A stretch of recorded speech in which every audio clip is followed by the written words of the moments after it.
Yo, what's good guys? It's TurtleYGO from Instagram, previously known as Hardcore Cards, with another deck profile for you on Kybelord's YouTube channel.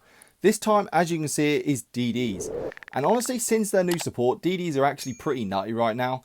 And in fact, an experienced DD player could easily get into top cut of, say, a regional or even a YCS, possibly, wouldn't be out of the question. Because they are actually decent now. Like, they can play for a little bit of interruption, they're a little bit more resilient. And their end boards are pretty nutty too. So yeah, very, very good recipe all around. They are still very big brain. So if you are going to play the deck, you really have to persevere and learn them combos and get it right. Because it is very punishing still. Admittedly, I don't personally think it's as punishing as the Synchro variant, which was played before this. I definitely feel like it's a little bit easier than that. But yeah, still very big brained. But they are a lot of fun. I've been absolutely loving them, and the deck profile itself is like completely different to how the Synchro build was as well, which is quite remarkable because that Synchro build was very solid with what cards needed to be in that deck. But as you'll see in a little while, it is a little bit different to what it used to be. With that being said, I have been using this list at locals and been doing very well with it, so I thought I'd share with you the deck profile. So without further ado, we will get cracking with it. Stardust, Black Rose, no hope, life low. Alright, I'm set, I got my deck. I'm about to head to my homie crib next. I got a brand new combo with some tricks. I'm about to burn them for 8,000 quick. Got it on standby so you can't draw. Main face ain't shit, go to your school face, that mean you lost. That's how it be. So, starting us off with the DD lineup itself. We have the new DD Griffin, which is absolutely unbelievably good.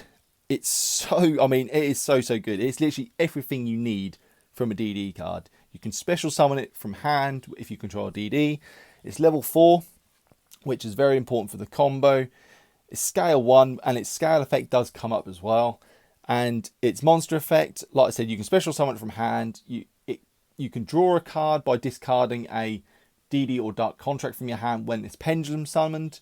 It has an effect when it's special summoned from grave, where you can grab a DD card, which it does include the new trap, which we'll get into shortly.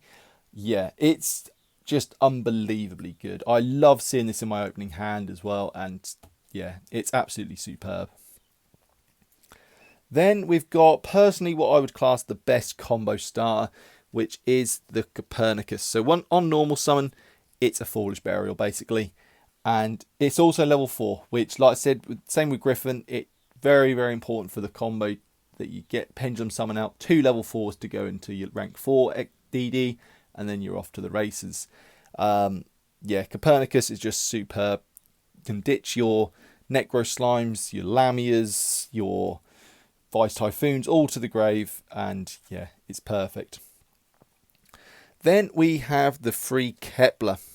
So Kepler, honestly, it's still very good. You can grab your contracts. The contracts, if you grab Gate, you can grab your Griffin. Yeah, Kepler is still a very, very good normal summon. There is times, though, because it is a level 1, there is times where that will sort of ruin you a little bit.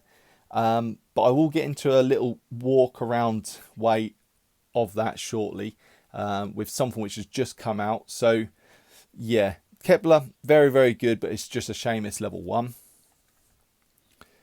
Then we've, of course, got the free Swell Slime. Swell Slime, obviously, is your fusion in hand. You can banish it from grave to special summon a DD from your hand as well. Yeah, it's all around very good. Ideally, you need to try and get to your rank 6 DD before your 5th summon, so you have protection from Biru. There is another line of play where you can actually get to Baron on before your 5th summon as well, and before you get Fiend or DD locked, but that does require a very specific hand, which doesn't always come up. So the Swirl Slime play is usually the more reliable one, I'd say, but yeah, still very, very important. Then we have 2 Orthros. So Orthros, level 4, always handy. Scale effects, you can pop Spell and Traps, which is very, very good by popping one of your own Dark Contracts or DD monsters. It's a tuner as well, so this is how you go into Baron before your 5th summon.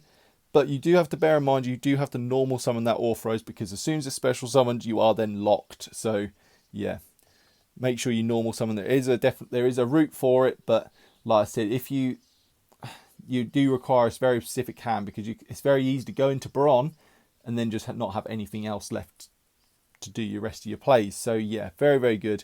I have been tempted to drop it to 1, but honestly for now it's been fine at 2. And like I said, it is level 4, which does always come up.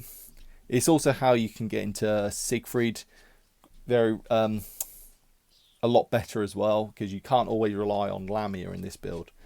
Speaking of Lamia, we going on to our one-offs. We've got the 1 Necro Slime, the 1 Lamia, 1 Vice Typhoon, 1 Save It Thomas, and the 1 Oblivion King Ragnarok. So like I said at the start, this build is very, very different. So for those who are probably used to the Synchro build, are probably thinking, why am I only playing 1 Necro Slime and 1 Lamia? Honestly, in truth, they're just not needed. Necro Slime, I suppose, is a little bit more important than Lamia. But Lamia is pretty much just there for an extender. There is ways you can get into Siegfried, however, with Lamia and obviously the level 7 fusion. But yeah, just not needed. And you can ditch them to grave easy with this build as well. So same with Vice Typhoon, you can ditch it to grave to gain access to the level 8 fusion. Saving Thomas is sometimes you need that in scale just to add something back from the extra deck to your hand. And then Oblivion King Ragnarok is what you probably want to aim for having your scale, because its reborn effect is very, very handy. And it's very important for the combo as well. Then we move on to the hand traps. So the hand trap lineup: 3 Ash, 3 Bell, 3 Ogre. So I'm sort of lost track of space there. And 1 Phantasme. So you might be wondering why I've got the 1 Phantasme. I do run Small World in here, and Phantasme is that bridge to pretty much my entire DD lineup, which is very, very good. It is, however, the 41st card. This is a 41 card deck, and Phantasme is that 41st card. But I do really like having it in there for Small World. And it's really cool as well, because this hand trap lineup, they all have one thing in common, and that is 1800 defense, which is the same as Phantasme. So if you open, say, double Ash and a Small World, you can send one of the Ash away with Small World, send the Phantasme because they both share 1800 defense, and then grab whatever DD you need. So hopefully that'll then get your combo started.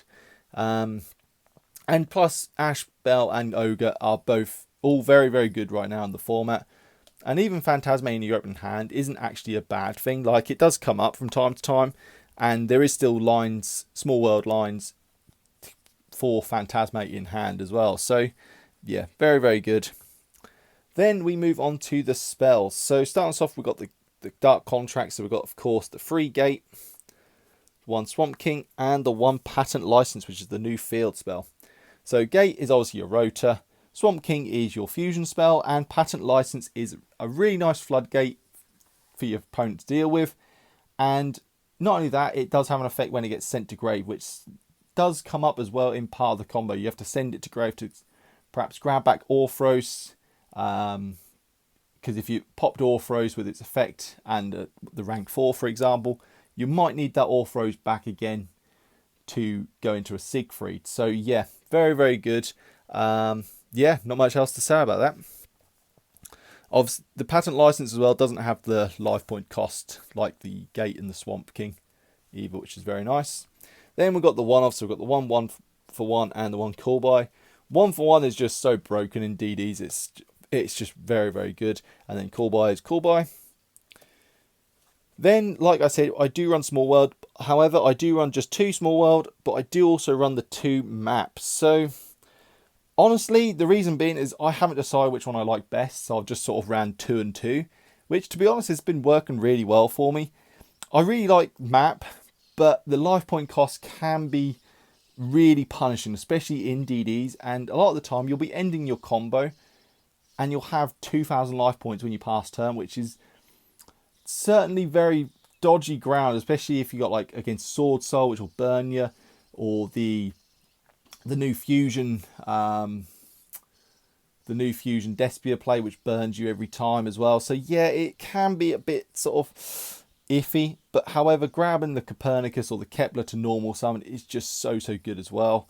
Saying that, games 2 and 3, I do usually side out map, so it is nice that I've still got the small world in there as well. So yeah. But some people do definitely prefer map. So if you prefer map, play free map. If you prefer small world, play free small world. Simple as that. But for me, honestly, while it's working for me, I'm keeping it like this. But I can certainly understand arguments for both.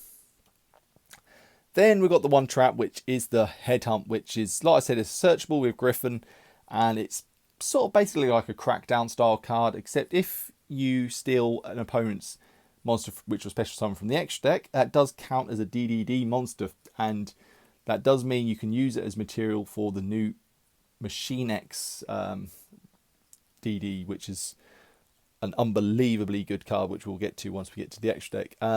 Yeah, not much else to say about that. It is a negate as well, so very, very handy. So that is it for the main deck, guys. So spare with me, and we will get started with the extra deck. So starting off with the extra deck, we have, of course, 3 Gilgamesh. Gilgamesh, very, very important in this new way to play DDs.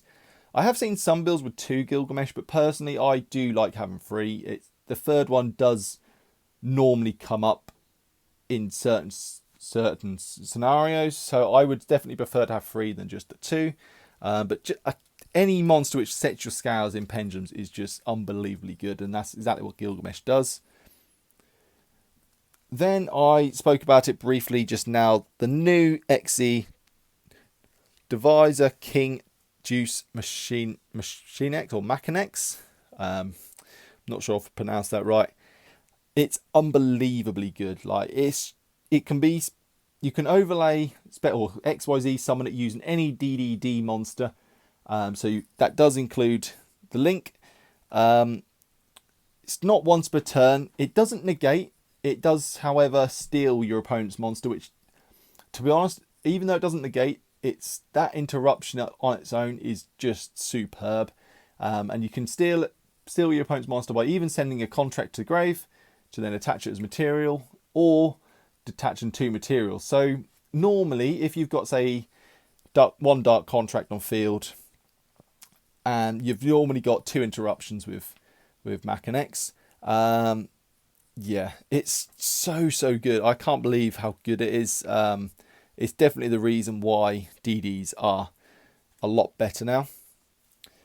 Then we've got the other XEs. So we've got the rank 4, the rank 5, and the rank 6. The rank 4 and 5 is very important for the combo. When the rank 4 is sent to grave, you grab a contract. When the rank 5 is sent to grave, you can send a DD or dark contract to the grave. And then Wave King Caesar is superb right now in the format. It negates anything which was special summon a monster. So stuff like Branded Fusion, which is obviously very popular right now, it will negate that, and it's not once per turn, which is pretty nutty, to be honest. So yeah, and you usually end on that as well in your final combo. Then we've got the fusions. So we've got the 2 level 6s, the 1 level 7, and the 1 level 8. These 2 obviously very important for the combo and goes into the rank 6. Oracle, the effects of Oracle does come up, like to regain your life points. That certainly does come up. You can also make Siegfried with that and Lamia. Honestly, you could potentially cut Oracle.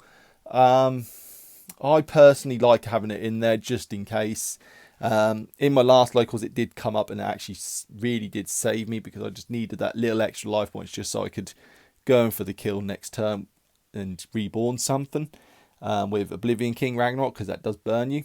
And then the level 8 Genghis, it negates spell and traps. It's a quick effect, but it is only on your turn. So that effect does come up. You can negate your own contract, so you don't have to pay the life points, for example. So yeah, very good. That is just a big body, and does have the same sort of reborn effect as the level 6 as well. Then, of course, 1 Siegfried. Siegfried negates spell and traps on either player's turn, that one. Yeah, very, very good. And then the 2 non-DDs, so the Zeus and, of course, the Baron. So,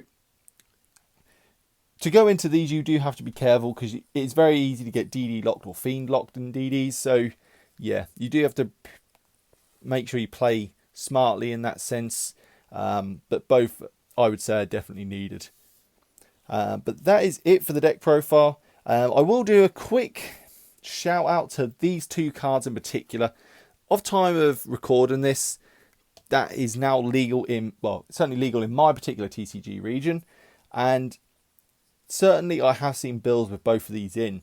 So the idea is you'd scale this and this up, and that means you can then pendulum summon Kepler and then change Kepler's level to level 4 with Cerberus. So yeah, I can certainly see scenarios where that would come up. However, you are now running 2 more bricks, so I'm still sort of on the fence whether or not I include them or not. I'm certainly going to try it, don't get me wrong, but yeah, I thought I'd give them a shout out. They're not in this build, but it's certainly something to play around with. But with that being said, that is it for the deck profile. So I hope you guys enjoyed it, and make sure you check us out on Instagram, TurtleYGO. And until the next deck profile on Card Lord's YouTube channel, we will see you again.